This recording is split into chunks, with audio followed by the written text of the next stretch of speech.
Well, hey, welcome back. Today we're going to be talking about, are joint ventures always 50-50? You've probably heard of that. Somebody brings the money, you bring the deal, you split the profits 50-50. Does it always need to be that way?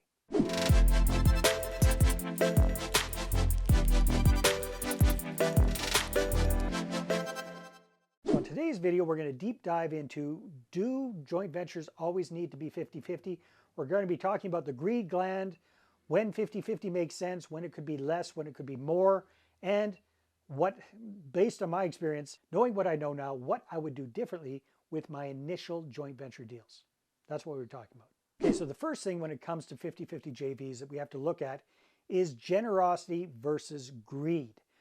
So sometimes when people are thinking about doing joint ventures, they think, well, you know what? I'm bringing the deal to the table. I'm bringing all of my years of experience. I'm bringing the power team. I'm going to manage this thing. I'm doing most of the work. Why should I split the profits 50-50 with my joint venture partner? All they have to do is sit back and watch the checks come in. Why should I give them half the profits? Well, here's why. You are going to give them half the profits because without them, you wouldn't be doing the deal, right? Chances are you run out of cash and credit to do your own deals. That's why you're working with joint venture partners. Now, are you doing a lot more work? Yes. Are you able to do a lot more deals because you've got joint venture partners? Yes, you are. So you want to balance that greed and that generosity thing. If you're too greedy, then nobody's going to want to invest with you. And if you're too generous, then you're going to become resentful and perhaps even go broke. I've seen people go broke because they gave their investors too much of the deal. So you've got to find that happy medium. So what's the circumstance where I would pay a joint venture partner perhaps less than 50-50 on the deal? It would be if that joint venture partner is looking for a fixed return on their money. If they want to know that month in, month out, they're going to be getting X amount ROI, return on investment, and it's a specific percentage, then I would calculate my numbers and be conservative and make that percentage less than what they would be getting if they're doing a 50-50 deal. And the reason for that is because they have a lot less risk in the deal. If you're doing a 50-50 split, the advantage is that they're getting half of the profits, but they're also taking half of the risks. So for example, if the property is vacant 1 month and there's no money coming in and you have to dip into the reserve fund, then you're not on the hook to have to pay that investor that month because neither one of you has made any money. But if you got that fixed return, they're going to be getting that return on investment no matter what. So again, you have to take that into account. That's where I would pay them a bit less. And under what circumstances would I pay more than 50-50 on a deal? Well, under two circumstances. The first one is if I'm just getting started with real estate investing, I'm doing my first or my second deal and I'm having a tough time bringing on investor partners, then I might consider paying my investor more than 50%, right? So for example, let's say it's your very first deal and you somehow manage to convince your mother-in-law or your father to invest in that deal with you. If it's your very first one, I would recommend that you be extra generous with them for taking a chance on you because you don't have a track record.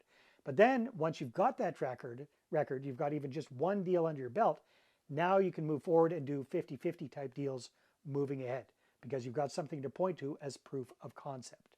So that's a case where I do more than 50-50. Another case where I might do more than 50-50 in the investor's benefit would be if the deal really wasn't that attractive. If I had to sweeten the pot to make it more attractive for the investor partner. But again, in that case, I would look at, do I even want to do this deal? Does it make sense? Is it a good deal in the first place? But that might be a situation. Typically, once you're getting into bigger deals, for example, syndicators and things like that, they're not really working with joint venture partners, they're working with investors. But in those bigger deals, to make it attractive for their investors, quite often the syndicators are getting a much smaller piece of the pie and the investors are cumulatively are getting a much bigger piece to make it attractive for them. So again, that's what you have to take into account. So again, let's take a look at why do we want to do 50-50 deals in the first place? If we're bringing all the experience and the work and the team to the table and all they're doing is bringing in the money, why split the profits 50-50?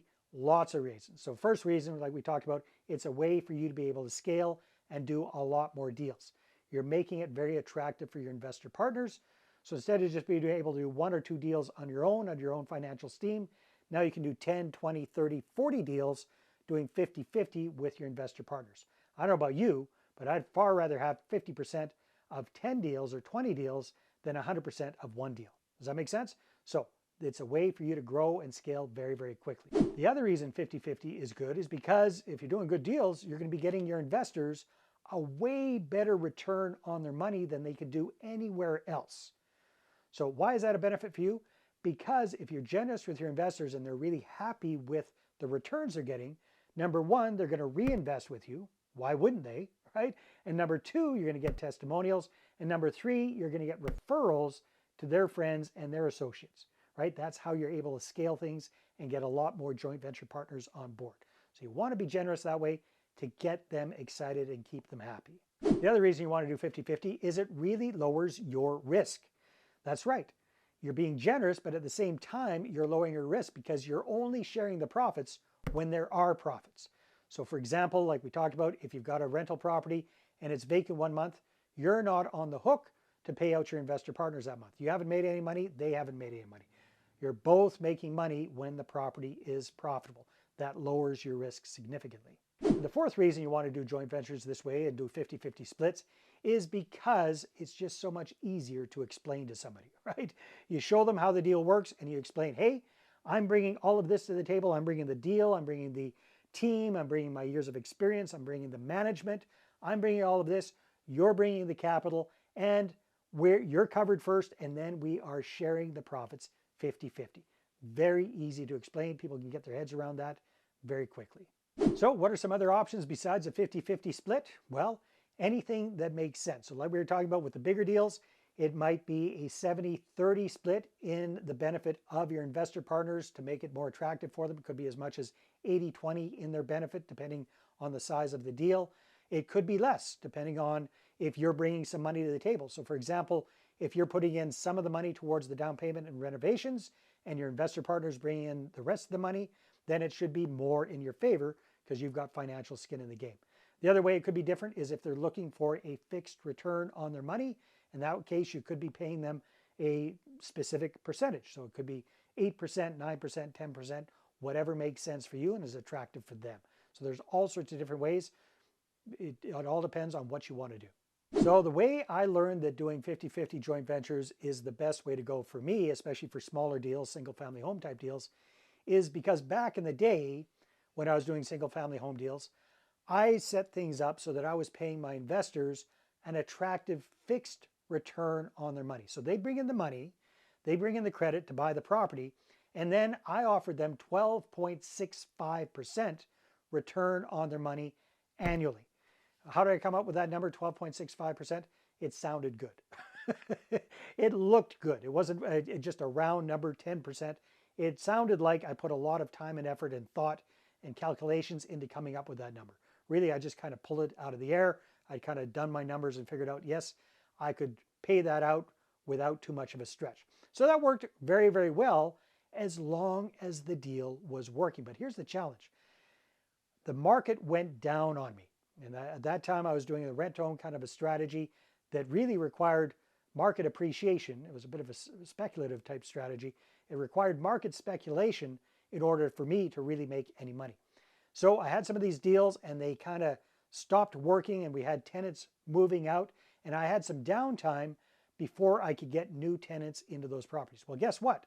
I was still on the hook to make that monthly payment month in, month out to my joint venture partner. So that's okay for one deal, maybe two deals, but when you have 3 or 4 deals going sideways and you're still coming out of pocket thousands of dollars every single month to keep your joint venture partners happy, that really puts a crimp on things. So that's when I learned that, hey, you know what? It's far better to do the 50-50 split, be more generous with your investor partners, but also share the risk, as long as they understand that right up front and center. All right, well, if you like the idea of doing joint ventures, 50-50 or otherwise, and you're looking to bring on more joint venture partners, then I've got just the thing for you. It's a copy of my book, Money Partner Formula.